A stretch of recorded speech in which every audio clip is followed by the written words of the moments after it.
I was born with the gift of prophecy.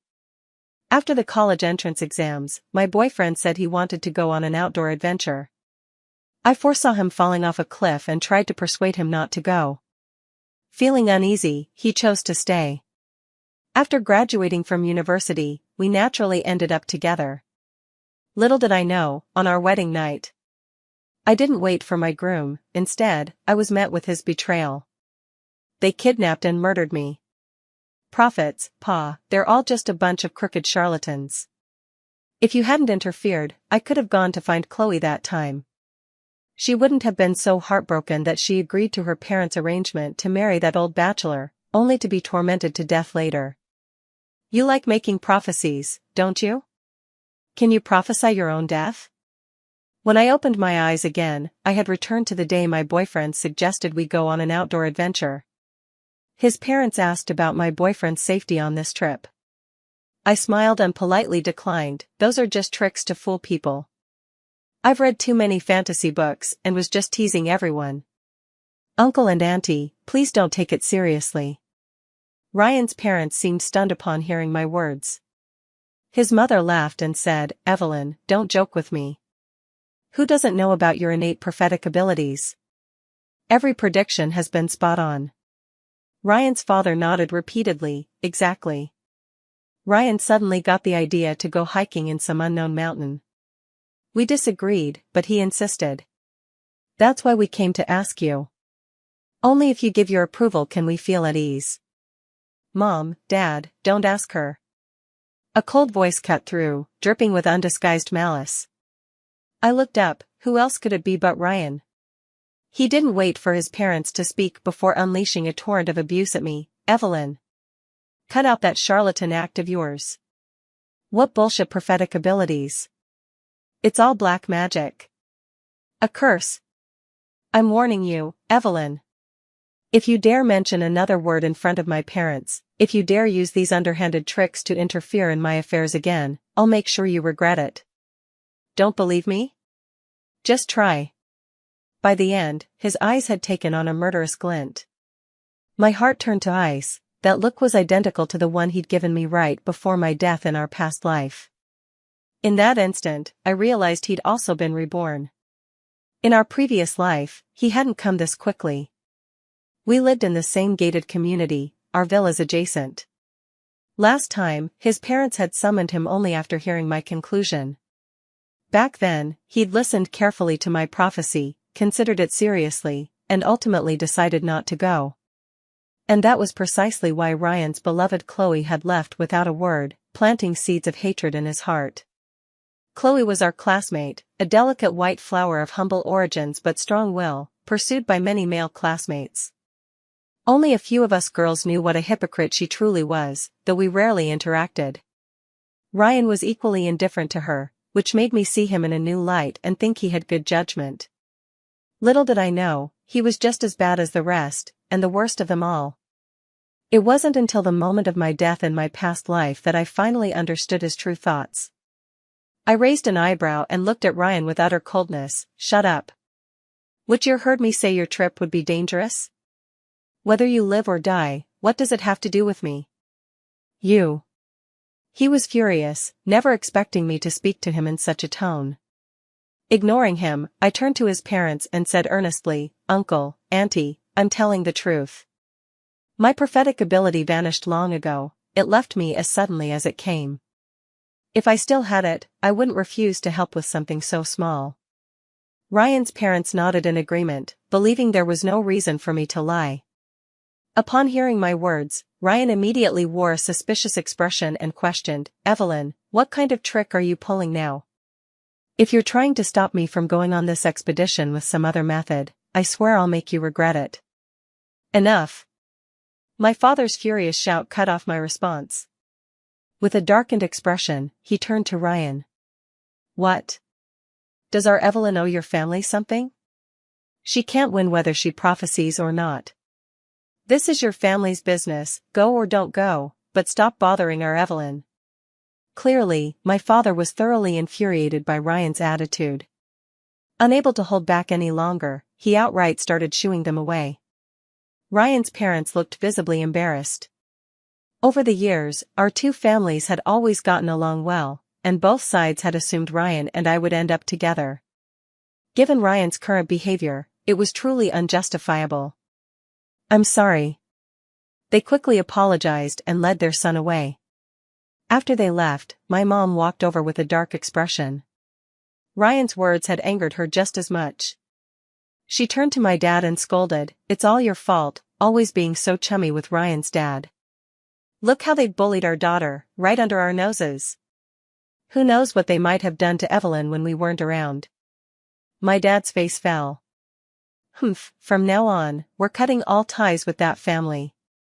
It didn't surprise me that my dad would say such a thing. He's always been the one who dotes on me the most. In my past life, I'd been blind to have fallen for Ryan. After my death, I couldn't even imagine how devastated my parents must have been. I made up my mind then, from now on, I'd prioritize myself and my family above all else. Everything and everyone else came second. But I was still curious about Ryan's adventure. Because I wanted to see his utterly miserable fate. In my past life, after using my prophetic ability and seeing the image of him falling off a cliff in my mind, I immediately stopped the vision. Back then, I had feelings for him and didn't have time to see more before frantically blurting out the future I had glimpsed. Ryan's parents were terrified and quickly forbade him from going on the adventure, even threatening to cut ties with him if he dared to go. Ryan was also badly frightened and, after careful consideration, declared he would abandon the idea. In that past life, he said he yearned for the wonders of nature, wanting to experience towering mountains and the beauty of birdsong and insect chirps alone. Now it's clear he was lying. This time, he went with another person, Chloe. The destination was an unnamed mountain. Could this be Chloe's hometown? If Ryan were visiting famous mountains and rivers where there are crowds and good security measures, his parents would have no reason to oppose the trip. Thinking this, I closed my eyes, focused my attention, and began to meditate. A minute later, an image entered my mind. Ryan was climbing a steep slope, reaching out to pick a flower above him. Suddenly, his foot slipped, and he tumbled down. Just as I felt a surge of satisfaction, the scene abruptly shifted. I actually saw Chloe at the bottom of the slope. She looked up at the falling Ryan and flashed a triumphant smile. At this point, my head began to ache, forcing me to end the meditation. Headaches were the only side effect I experienced after foreseeing the future. Only when the pain subsided could I recall the vision clearly. Chloe was smiling? My eyes flickered with suspicion. There had to be more to this. But it had nothing to do with me. I just wanted to know if he would die from the fall. In my past life, when we were about to get married, I often felt mentally dazed and my heart raced. I dismissed it, thinking it was just pre-wedding nerves. Looking back now, I realize this was a warning from my precognitive ability. The thing is, my power can't foresee my own future. Otherwise, in my past life, things wouldn't have ended so tragically. Soon after, exhaustion from mental strain overwhelmed me, and I fell into a deep sleep. The next day, I was awakened by the ringing of my phone. "Cousin, you promised to pick me up at the station today, don't forget," came the coquettish voice on the other end. For a moment I was stunned before remembering. My younger cousin was coming to visit me during summer break. I stuck out my tongue playfully and replied, "How could I forget? I'm already on my way." With that, after hanging up, I hastily threw on clothes, grabbed my mom's car keys, and dashed out. When I arrived at the station and checked the time, I breathed a sigh of relief. There was still time to spare. Little did I expect to run into my nemesis. There, walking straight toward me, were Ryan and Chloe. Laden with bags large and small, hand in hand, chatting and laughing, they looked every bit the picture of a couple deeply in love. Ryan looked up and saw me. After a brief pause, a mocking smile spread across his face. "So that's why you suddenly changed your tune yesterday. You came here to ambush me, didn't you? Well, let me tell you, I've already convinced my parents. Get the hell away from me. The sight of you makes me sick." Before I could retort, Chloe beside him spoke softly, "Evelyn, you really don't need to worry. I just invited Ryan to visit my hometown, to breathe in the fresh mountain air. With me taking care of him, he'll be just fine. Though her demeanor was gentle, the triumph in her eyes was unmistakable. She clung even tighter to Ryan's arm, her victorious smirk plain for all to see. The slight tilt of her neck even revealed the faint but unmistakable marks of kisses. I cursed myself for being blind and foolish before. On the surface at school, Ryan and I were always what others called a match made in heaven. Now it seems these two had secretly been carrying on behind my back, yet I remained completely oblivious. Disgusted but keeping my face expressionless, I spoke calmly, "I think you've misunderstood. I came to the station to pick someone up, and running into you was purely coincidental. I advise you both not to flatter yourselves. Do whatever you want, it has nothing to do with me." Chloe pouted, clearly unconvinced. "Evelyn, let me be honest with you, Ryan and I are officially together now. Even if we go to university, you won't have a chance because we've already decided, I'm not going to college. Instead, I'll stay by his side, doing his laundry and cooking, and we'll get married and start a family after he graduates." As she finished speaking, her face glowed with happiness, making me nauseous. I secretly sneered, "Would you really give Ryan the chance to attend university?" Of course, I didn't say this out loud. Ryan also let out a mocking laugh. Let me tell you, the one I like is Chloe. You, Evelyn, I've never. Cousin. A cheerful figure waved excitedly in the distance. My face instantly lit up with joy as I ignored Ryan and the others, sprinting toward my cousin before embracing her tightly. Watching me with my cousin, Ryan finally realized I hadn't been lying, she hadn't come for him at all. A faint sense of defeat crept into his heart, leaving him thoroughly unsettled. "Let's go. Ryan, the train's arriving soon." Women have always been sensitive. Chloe drew out her words in a coquettish whine. Ryan gazed at the adorable girl before him and instantly forgot all about me, then nodded gently. So far, he was very satisfied with everything he had done since his rebirth, especially the tenderness of last night, which left him feeling deeply content. In this life, no one could stop him from being with the one he loved. Not his parents, not anyone, and certainly not Evelyn. Every day, my cousin and I went shopping, enjoyed delicious food, and played games, never tiring of it. As for Ryan, I had long since forgotten about him. That day, as soon as we got home, we saw my parents sitting in the living room, stunned and speechless. When they saw me, they seemed even more hesitant to speak. Mom was the first to break the silence. "Evelyn, be honest with me, did you and Ryan have a falling out or something?" I smiled faintly. "What falling out? There's nothing special between us. At most, we were just classmates." My dad breathed a sigh of relief. "That's good. Your mom was worried you'd be upset." My mom nodded. "Evelyn, did you know? Something terrible happened to Ryan. He fell off a mountain and broke his spine. Oh dear, he'll probably spend the rest of his life bedridden. Had to go adventuring, and look what happened. Ryan's parents will probably go gray overnight from the shock." My eyes lit up. "Oh, then I'll buy a bag of apples to visit him." One bag of apples was impossible. My parents ended up buying piles of gifts. When we arrived at the hospital and approached the ward, we could already hear loud arguing coming from up ahead. "What? You're kicking us out? Don't you know my daughter is pregnant with Ryan's child? Your son is completely paralyzed from the neck down, destined to lie in bed for life without being able to take care of himself. Instead of trying to curry favor with us, aren't you afraid your family line will end?" A dark-skinned rural woman aggressively pointed at Ryan's parents while shouting. Beside her stood a boy of about 16 or 17, bearing some resemblance to Chloe, likely her younger brother. My heart skipped a beat. I hadn't expected Chloe to be pregnant. Combined with the vision of Chloe's smile and the prophecy, things seemed suspicious. Ryan's parents looked haggard, as if they'd aged 10 years overnight. Trembling with anger before the accusers, it was finally Ryan's mother who choked out, "If it weren't for your daughter seducing our son, why would he have gone to that remote mountain area and fallen into this state?" Chloe's mother scoffed disdainfully. Seduce? My Chloe is as beautiful as a flower.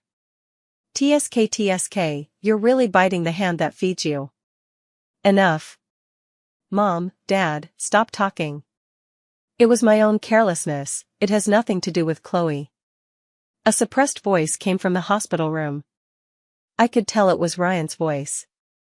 Seeing the situation, my parents looked awkward and gave me a meaningful glance. I nodded, picked up the things, and walked over. Uncle, Auntie, I came to see Ryan. The two of them looked at me with complicated expressions, as if they had 1,000 words they couldn't voice. Finally, they waved me in. Inside the hospital room, Ryan lay motionless on the bed, his face deathly pale. Chloe crouched beside him, clutching his hand tightly, her face streaked with tears like rain-soaked pear blossoms. I'm sorry, Ryan, I'm so sorry. I shouldn't have asked you to come home with me. If it weren't for me, you wouldn't have ended up like this. Woo-woo. Your parents don't like me either. Maybe I should leave. But I'll keep the baby and raise him. When he grows up, I'll tell him his father was the person his mother loved most in this world. Ryan's expression grew agitated. No, you can't go. It's not your fault, this has nothing to do with you. I chose this willingly. I don't regret it. You have no idea what I've been through to reach this point with you. Stay by my side. Never leave. Moved, Chloe nodded repeatedly. As long as you don't send me away, I'll never abandon you. Watching the pitiable display of this star-crossed couple, I found myself momentarily speechless. Ryan finally spotted me, his teeth clenched in anger. What are you doing here? Come to laugh at me? Don't misunderstand. I witnessed your love stronger than gold and sincerely feel happy for you. I spoke from the heart, my expression utterly genuine. Hearing this, Ryan took in my calm demeanor and felt a pang of bitterness. He immediately retorted, save your fake concern.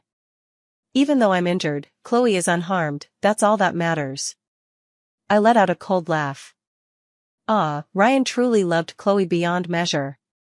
To put it another way, he used a lifetime's rebirth, suffered paralysis from the waist down, and ultimately saved Chloe from her tragic fate. Quite the ordeal indeed. I have to say, I'm genuinely interested in seeing how these two turn out. I'm really curious, just how far can this love story go? Chloe also stood up. Evelyn, I don't know if you believe this, but Ryan ended up like this because of me. I'll stay by her side for the rest of my life. I scoffed inwardly, unwilling to engage with them any further. Putting my things down, I walked away without looking back. The summer vacation passed in a flash. My cousin left, and I embarked on my college life. College, what a passionate yet tender journey it was. I threw myself into clubs, experienced social activities, and found it all enriching and beautiful. Until one day, while out shopping, I ran into Lillian, a high school classmate who was studying in the same city. We were both delighted and shared a meal together. Midway, Lillian sighed with emotion. Who would have thought Ryan would end up with Chloe, and then suffer such a tragic fate?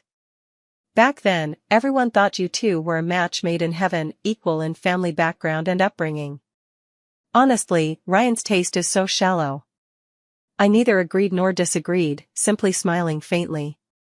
Like me, Lillian found Chloe pretentious and couldn't stand her. At the same time, she was also famously the queen of gossip. I knew she was about to get to the point. Sure enough, seeing my lack of reaction, Lillian leaned in conspiratorially. Evelyn, have you heard? Ryan and Chloe got married. Ryan's parents were against it at first, but Chloe tirelessly cared for their son day and night, which eventually won them over. Plus, she's pregnant, and with Ryan in his current state, the old couple needed something to hold on to. The wedding was quite lavish, almost as if they were trying to ward off misfortune for Ryan. I never went out of my way to ask about Ryan. My parents probably knew the details, but they kept quiet, likely worried I still had feelings for him. After hearing this, I said, then I truly wish them happiness. May lovers finally unite in marriage. Lillian rolled her eyes at me. Seems like you really have no feelings for Ryan. Just then, my phone rang. My face flushed as I answered the call. Hello, Lucas. Evelyn, are you free tonight?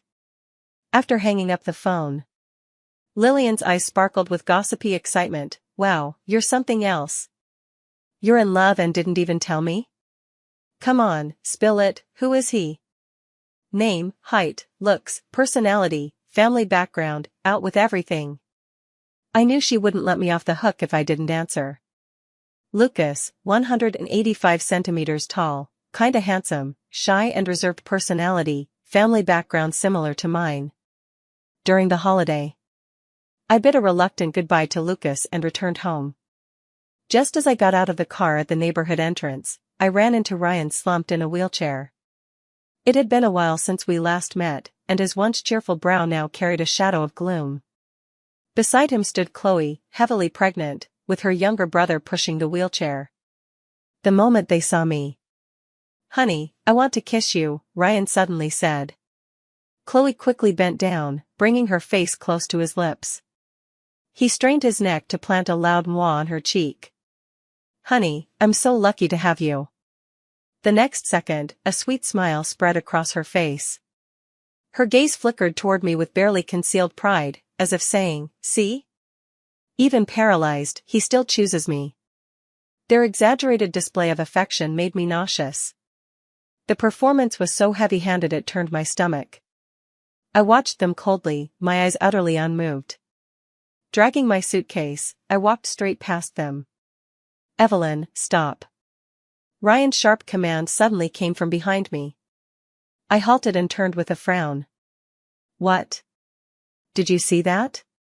Ryan slammed the armrest forcefully, trying to drown his inner emotions with volume. "This is true love. Not like you, pretentious, utterly hypocritical. Chloe and I are happy, 10,000 times happier than I ever was with you. Aren't you disappointed? Jealous? Huh?" His eyes locked onto me, as if searching for any hint of reaction on my face. Chloe quickly patted his back in a soothing manner, her voice laced with feigned concern. "Honey, don't get worked up, don't get worked up. The doctor said you shouldn't get agitated. She's not worth our time." Then she turned to me with condescending pity. "Evelyn, let bygones be bygones. Ryan has me now, and our baby. We'll be just fine. You should move on too." I couldn't help but laugh in exasperation. Aren't you two being a bit presumptuous? I don't recall saying a single word from start to finish. Whether your lives are good or bad, sweet or bitter, that's for you to know. There's no need to perform for others, is there? I hadn't intended to say much, but since the floodgates were open, memories of my past life stirred a dark resentment within me. Turning to Chloe, I spoke with biting sarcasm. "Congratulations, Chloe, securing a lifetime meal ticket at such a young age." "Oh, I mean a lifetime partner and responsibility." "How touching." Chloe's face instantly paled, anxiety creeping across her features as she tried to conceal something. "What meal ticket? What nonsense are you spouting? Ryan and I share true love." I scoffed. Judging by the smile she wore when she saw Ryan fall in the prophetic vision, there was definitely something fishy going on. But I couldn't care less. The worse she was, the happier I felt. Suddenly, a loud voice rang out abruptly from within the villa complex. "Son, daughter, son-in-law, come eat. Mom's got the food ready." Chloe's mother came trotting over, decked out in gold and silver, dressed like a nouveau riche, utterly tacky. It was clear that after her daughter's marriage, she'd been living the high life. The whole family had moved into Ryan's house. Seeing such a scene in the otherwise quiet villa complex left me torn between laughter and exasperation. "Well, your mom's calling you home for dinner. I'll be off now, bye." I curled my lips and spoke softly. In an instant, Ryan's face darkened, and even Chloe looked embarrassed. After saying that, I turned and walked away without caring about the hateful gaze burning into my back from Ryan. During dinner. "What? Ryan's parents moved out?" I was surprised when my parents told me this news. Turns out, Ryan's home had become unbearably lively. Chloe's relatives kept visiting every other day, arriving in carloads of people. Ryan's parents had come to our house to complain.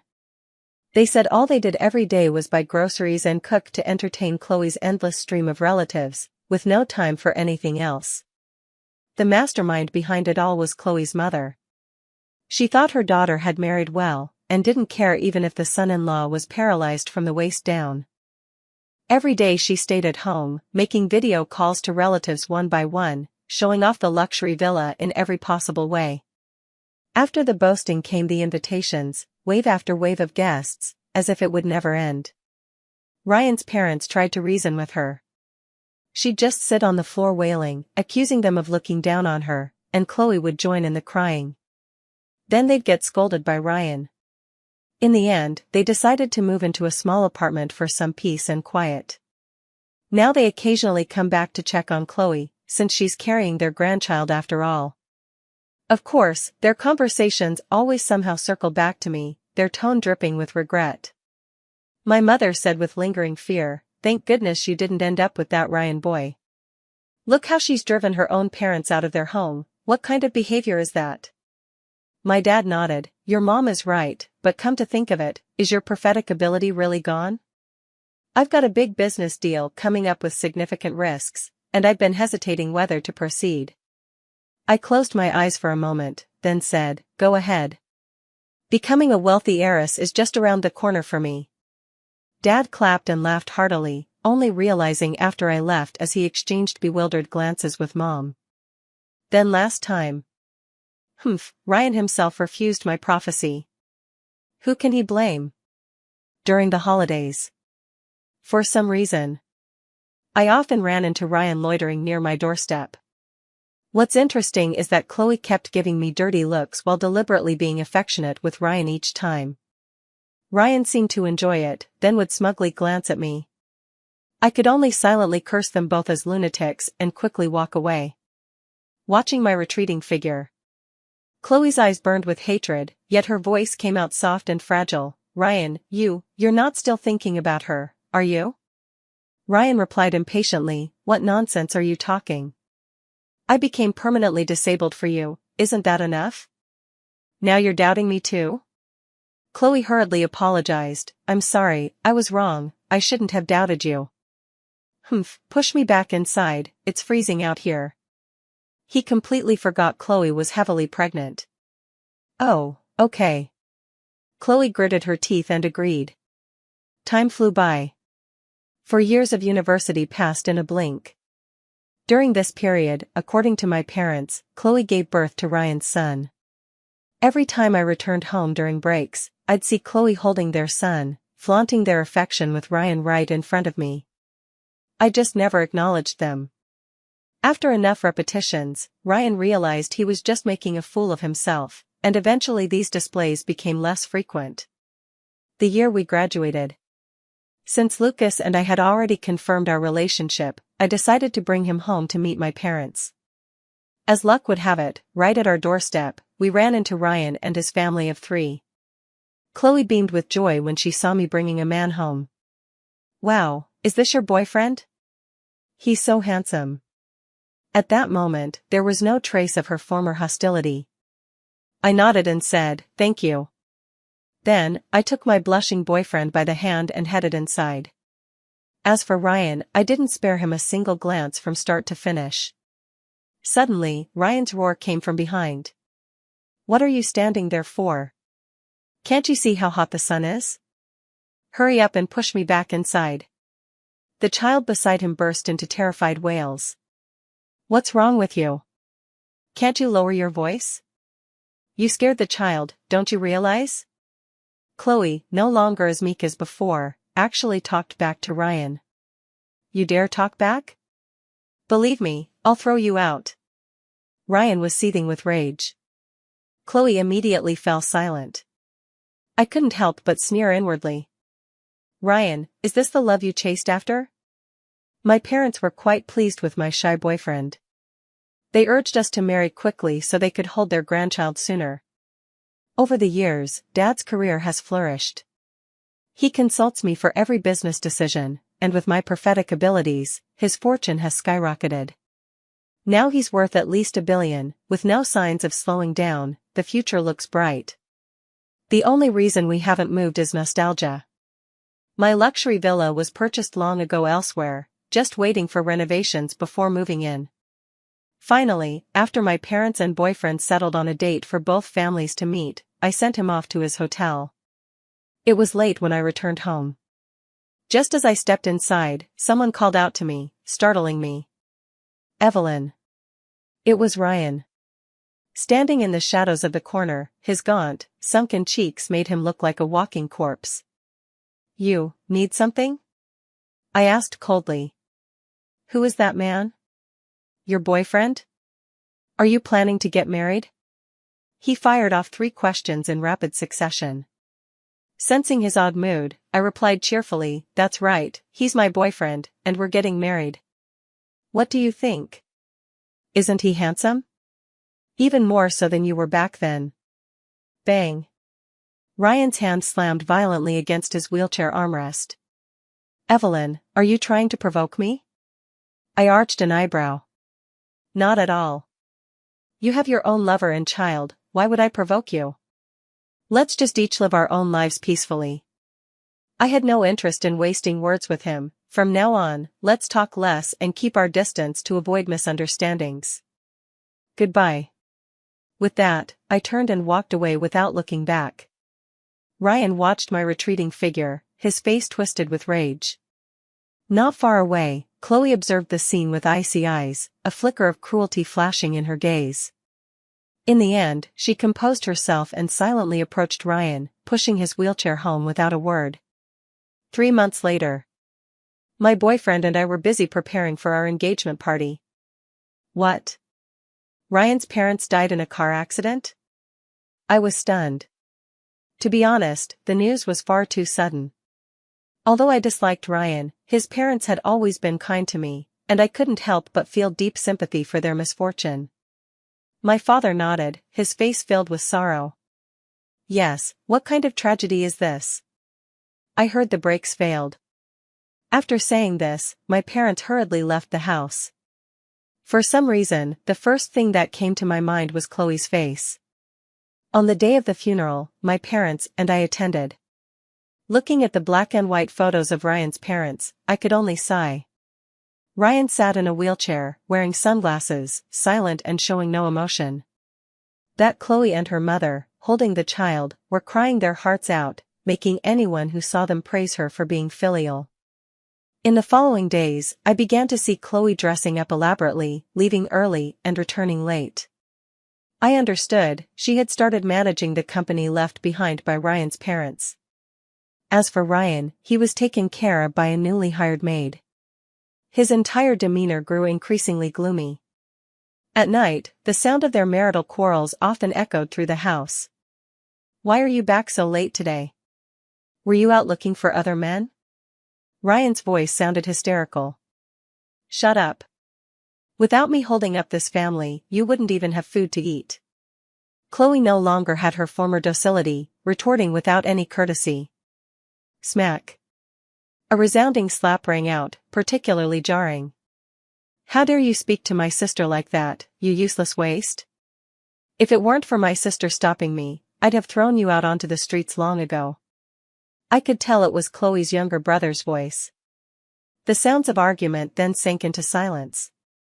As time passed, I almost never saw Chloe pushing Ryan out for walks anymore. On the rare occasions, it was either the nanny or Chloe's mother wheeling him out. The nanny was tolerable, after all, it was just her job. But the disgust on Chloe's mother's face grew increasingly undisguised. Once, I accidentally overheard her furious cursing. "You damn cripple, my daughter marrying you was the worst luck in 8 lifetimes, useless trash." Ryan no longer wore his usual haughty expression, but instead looked terrified, his body even trembling slightly. When he saw me, his face went blank again, as if nothing had happened. I secretly found it amusing and pretended not to notice. My parents seemed to have picked up on something, as they started visiting his house frequently. Unexpectedly, after multiple visits, they were eventually scolded and driven out by Ryan. Hearing this, I was furious. Mom, Dad, why bother with him? He chose this path himself, he should stick to it no matter how hard it gets. It's like casting pearls before swine, he doesn't appreciate kindness at all. My parents shook their heads in silence, only sighing repeatedly. That day, Lillian suddenly called me. Her voice sounded unusually mysterious. Evelyn, do you know? I've discovered a huge secret. I asked curiously, what secret? That Chloe cheated. Lillian's tone was particularly excited as she continued, I told you, how could our close-knit group of girlfriends be wrong about judging people? She hooked up with Tyler, that former athlete from our school. An image of Tyler immediately popped into my mind, tall, muscular, and dark-skinned. Guess she was really pent up, huh? Given Ryan's condition, his wife cheating was completely expected. I wasn't surprised at all. That night, violent shouting and cursing erupted from next door again. Throughout it all, Ryan's voice was never heard. It was either Chloe, her brother, or her mother. Without exception, all the abuse was directed at Ryan. I shook my head inwardly. Ryan, this is the beginning of being bled dry. The engagement banquet finally arrived. That day, we also got our marriage certificate. Holding my husband's arm, recalling my past life experiences, I only felt incomparably happy now. That night, as soon as my parents and I returned home, we saw police cars packed in front of Ryan's house. I knew something major had happened. My dad hurried to inquire and came back pale-faced, utterly terrified. Ryan, his whole family is dead, apparently poisoned in their food. The police checked the surveillance, it was Ryan who poisoned the food. Except for the nanny, who didn't eat with them, everyone else died, his wife, child, mother-in-law, brother, and even himself. That time he drove your mom and me out, I had a bad feeling about it. My pupils dilated endlessly. Countless scenes from past and present lives swirled through my mind, eventually merging into one before dissolving into nothingness. The lingering gloom planted deep in my heart from my previous life vanished completely at this moment. That night, our whole family stayed in a hotel. We decided not to keep the house anymore, planning to sell it at a low price. We didn't want to be tainted by its bad luck. It wasn't until I lay in the hotel bed that I noticed a text message from an unfamiliar number. When I confronted Chloe about whether she had cheated, she came clean. She said that time I fell off the mountain, it was all her setup. Her whole family wanted to escape that backwater village, and I was just the perfect stepping stone. In their eyes, the crippled version of me is the best version of me. No surprise, my parents were probably killed by them too. When she said those words, I knew everyone would die, including myself. I owe you the deepest apology, whether in past lives or this one. Wishing you peace and well-being. Who cares about such cheap apologies anyway? After reading it, I deleted it immediately. Didn't want my husband to see and misunderstand. Tonight, I slept dreamlessly, exceptionally sound.